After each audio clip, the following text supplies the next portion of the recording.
My name is Johnson. I was just an ordinary guy in his 30s working a 9-to-5 job in the city. Now I'm working at a factory in a remote place in rural Nebraska where even buses rarely come. Why am I talking in the past tense? Well, up until last month, I was working hard in a prestigious office building in New York City and was on the fast track to success. Everyone believed I was going to make it big, and I had no doubt that I'd be in an executive position one day. However, I had a rival. His name was Mike, and he and I were always competing for the top sales spot. I thought we could have a friendly rivalry, thinking we could build a good relationship. But Mike didn't see it that way. To him, I was just an obstacle he wanted out of the way. So he set me up. He pinned a huge mistake on me. Even though it was later discovered to be a misunderstanding, the trust I had once earned was lost. Gradually, everyone began distancing themselves from me, and the boss only favored Mike. Before I knew it, I was transferred to this backwoods factory in Nebraska. On paper, I'm the factory manager, which is a respectable position, but it's still a demotion. Honestly, it was a shock. Factory managers who are transferred from the HQ only get bad reputations. Plus, I have no experience in factory work, so I can't do my job properly. I was labeled as a problematic boss who was transferred because of issues in the main office. Sigh. I returned to my company-provided house with a heavy heart. The pay isn't too bad. Being a factory manager and living in company housing means I can save more money. But the sense of fulfillment is gone. Every day, I just bow to the experienced factory workers and try to handle tasks I've never done before without any guidance.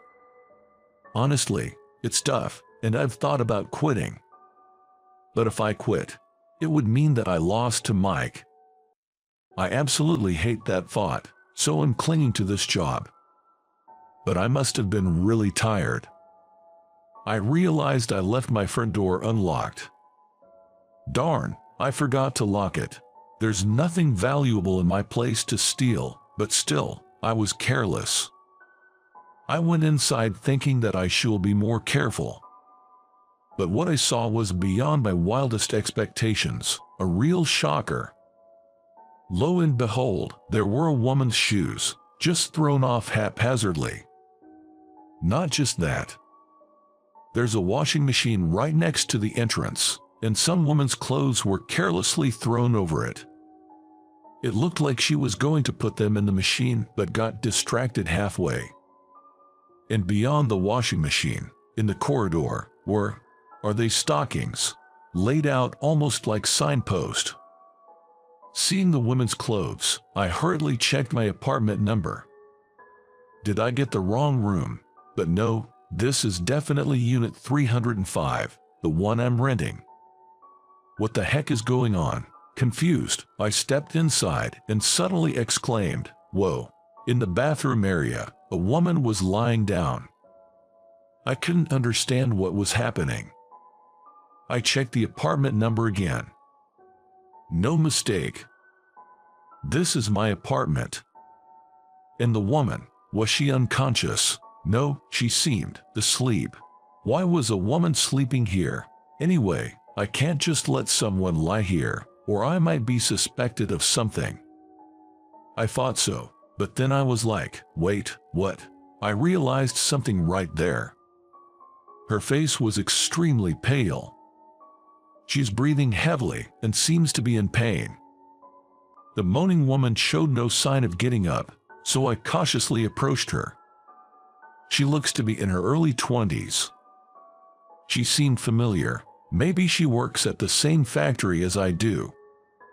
Upon a closer look, her face is pale yet she appears to be burning up. Touching her cheek, it's scorching hot. She seems to be really unwell, probably running a fever. When one has a fever, they can feel out of it, and she probably tried to change and collapsed midway. I've experienced it before. When you have a fever, every ounce of energy goes into resting. I remember coming home, only washing my hands, and collapsing on my bed. I covered her with my jacket and then gently shook her shoulder. "Hey, are you okay?" Despite the chaos earlier, I was surprisingly calm now. She looked so young to me. There are no teenagers working at our factory.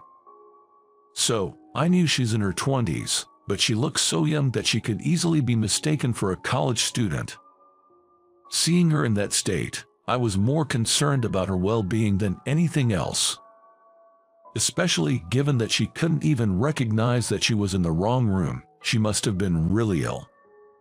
If she had been dressed, I would have called an ambulance without a second thought. After calling out to her several times, she finally came to. She looked at me, dazed, and our eyes met. Why is the factory manager here? This is my room. It's a bit awkward for me like this." When I pointed it out, she slowly grasped the situation. "Oh my God, can't blame her. I'm sorry, I've caused you trouble. You okay? You seem to have a fever." As I worried, asked the woman, now known as Mary, about what happened. She said her room was 205. She probably got on the wrong floor when she took the elevator, and being dizzy from the fever, she entered my room, which I had forgotten to lock. The apartment complex has the same layout for everyone, and neither Mary nor I leave much of anything in the hallway. So, tired Mary took a short nap without noticing the change in the room. It seems that Mary entered my room about 10 minutes before I got back. I thought she had passed out, but she was just taking a break. "I'm really sorry. I can't believe I..." "Do you want me to call an ambulance? You seem pretty out of it." No, I don't want to cause any more trouble. It's just a cold, and calling an ambulance seems a bit much." She tried to stand up, but she was wobbly and unsteady. "You live alone in the apartment complex, right? I can't send you home alone at night in this condition. You don't have to if you don't want to, but maybe you should rest a bit." Given her unsteady state, even Mary herself felt the danger. She decided to take a break in my room. It is understandable to be nerve-wracking if you are in a stranger's room when you wake up. I don't have any ulterior motives, but to help her relax a bit, I placed my cell phone right in front of her. I didn't take any photos or anything like that. If you're worried, you can check the saved photos. It's okay. That sounds even more suspicious. Chuckling awkwardly, I handed her a thermometer to check her temperature. It read 102 degrees Fahrenheit. That's a high fever. She might need to rest as soon as possible. I decided to take her home as her dizziness subsided and she became a bit more lucid. It's just one floor below, though. "Thank you so much. I'll come by to thank you properly another day," she said politely before heading back to her room. To me, she seemed young. Well, anyone in their 20s would seem young to someone in their late 30s like me. She appeared to be putting on a brave face, and I worried that she might be pushing herself too hard. That incident left a strong impression of her on me. A week later, on my day off, Mary came to visit my apartment. She brought a box of cookies as a gift. I wanted to apologize for the trouble. "No worries. It was an emergency situation. Are you feeling better now?" "Yes, thanks to you. Turns out it was just a cold. Please take care of yourself too, Johnson." She said so and left. It wasn't really appropriate to invite her to stay and chat, as she was just recovering from being ill. But from that point on, my rather gloomy life began to change for the better. Every time when Mary saw me at the factory, she greeted me cheerfully with a big smile. "Hi, Johnson. How are you today?" Apparently, she had always been a bit hesitant to talk to me because I always seemed so busy and stressed out. But now, it seemed she started trusting me more. And thanks to Mary's approach, the way the rest of the staff treated me also began to change. Especially the seasoned workers. Their attitude towards me did a complete 180.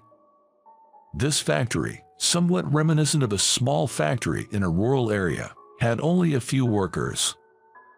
Because of that, the workers were very close, almost like family.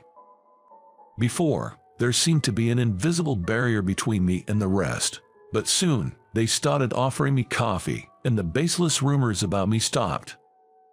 We even began to chat casually, which surprised me. Because, to be honest, my work performance wasn't that great. I decided to ask a veteran worker, Joe, about it. "You helped Mary, right?" "What?" Mary told us. "She said you're not like the rumors made you out to be." According to Joe, Mary, being the youngest worker at the factory, was beloved by all. That's why her words had such an impact on him. "Sorry about before. Before you were assigned here, some guy from headquarters spread all these bad rumors about you. We thought there must be some truth to them and became wary of you." I was shocked. Turns out, the one who framed me, Mike, had spread rumors even here. Joe didn't know Mike by name, but from the description, it was definitely him. I sighed and explained my side of the story to Joe. How I was sidelined from my promising career path and ended up here because of Mike's schemes. While I was talking, I suddenly heard a voice from behind me. "What? That's horrible." Turning around, I saw Mary, her clothes stained with oil. She seemed to have overheard our conversation. "You should get back at that guy, Johnson." "Haha, you're surprisingly fierce, but it's impossible. I'm just a factory manager now. No one would listen to me." "Johnson is so slow at learning the ropes, isn't he?" Mocked by Joe, I found myself at a loss for words. It's been known among the workers that I hadn't been properly trained lately. I've been gradually getting the hang of my duties, but it's true I've still been holding the team back. So, if I talked to someone higher up, they'd listen. Well, maybe. I said that half-jokingly. It's unthinkable that someone above me would intervene on my behalf. That's what I believed, anyway. But, to my surprise, my joke became reality. A few weeks after our conversation, the CEO of the company unexpectedly showed up at the factory. It's incredibly rare for the CEO to come to such a remote place like this. Usually, it's only up to the level of a department head. So, I was seriously flustered. Did I screw up big time to have the CEO come down here? I felt absolutely crushed, but as soon as the CEO arrived, he said, "I'm sorry, Johnson, you've been treated unfairly." He bowed his head to me. What? Also, I was shocked. I listened to what the CEO had to say. Apparently, he'd received a report from someone about Mike's wrongdoing. Upon investigation, it was revealed that Mike had been maliciously sabotaging my performance evaluations and stealing credit from other employees. I had always thought of Mike as competent, but it turns out he was just stealing others' achievements. Mike is currently suspended. We're considering disciplinary actions, but first, we want to sort out your situation. Ideally, I'd like to transfer you back to the head office immediately. Hold on a second, I interrupted the CEO. Because I thought he wanted to transfer me back. Sir, I want to stay here. What? I've just started to get the hang of things here and earn some recognition. Sure, I'm not perfect yet, but even Joe has told me that I've finally made the grade. Back at the head office, I was solely focused on climbing the corporate ladder. I used to think that the only proof of being acknowledged was to move up. But there's more to it, the importance of building relationships, being genuinely acknowledged by our colleagues. These are things I probably wouldn't feel at the head office. Without realizing, I have grown fond of everyone at this rural factory and the environment here.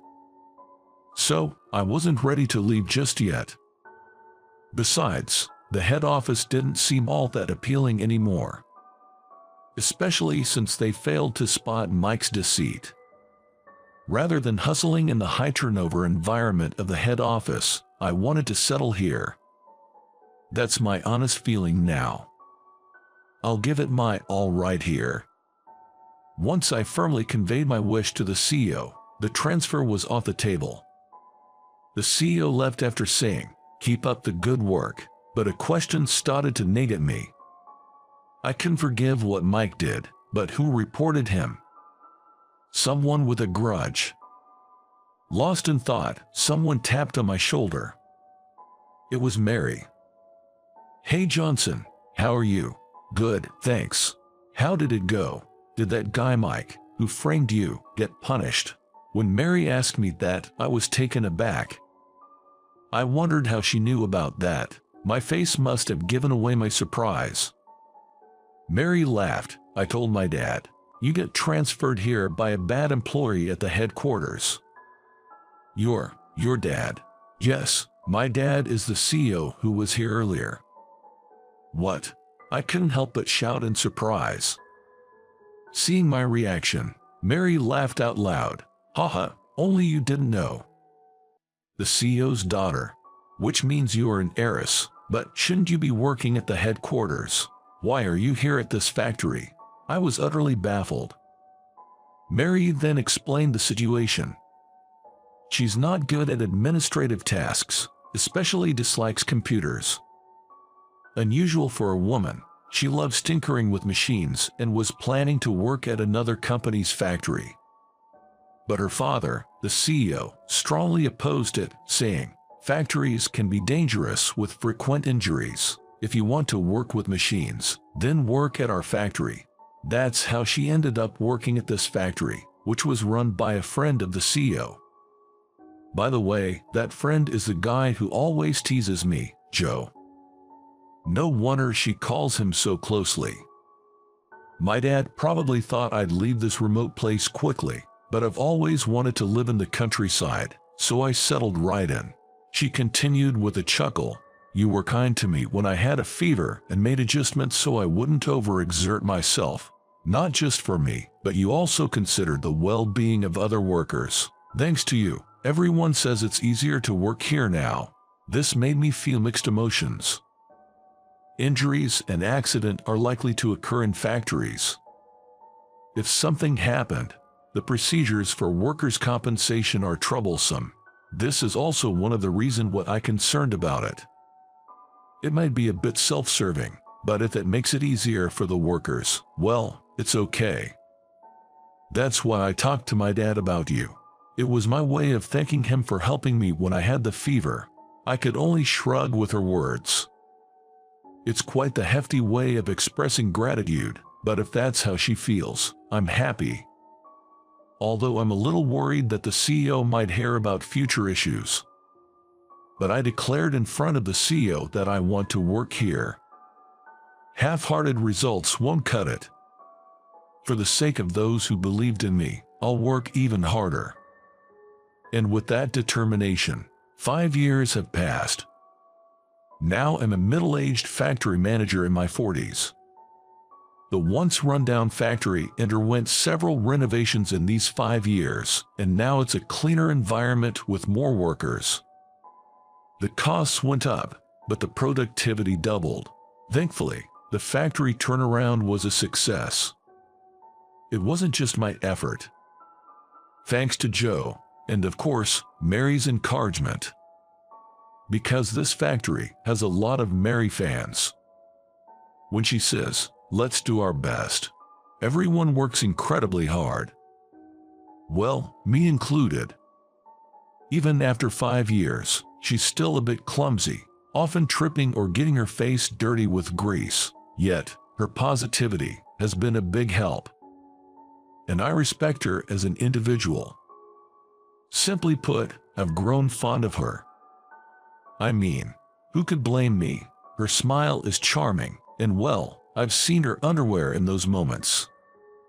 What color is it today? Any guy would wonder. She's constantly on my mind. Man, I'm pathetic.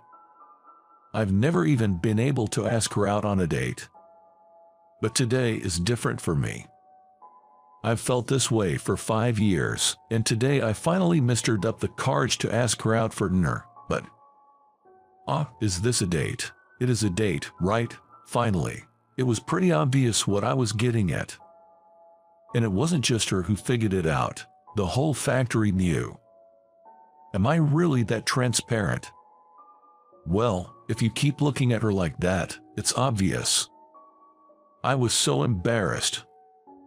I thought, there's nothing more embarrassing than this, and confessed to her without even waiting for our date. I like you. Will you be my girlfriend? When I said that, she smiled and replied, yes. I've always remembered how you didn't take advantage of me when I was vulnerable in your apartment. Instead, you were genuinely concerned. Wait, take advantage? Well, wouldn't most find that situation risky. I was really lucky. I agree with her, but hearing it out loud was unsettling.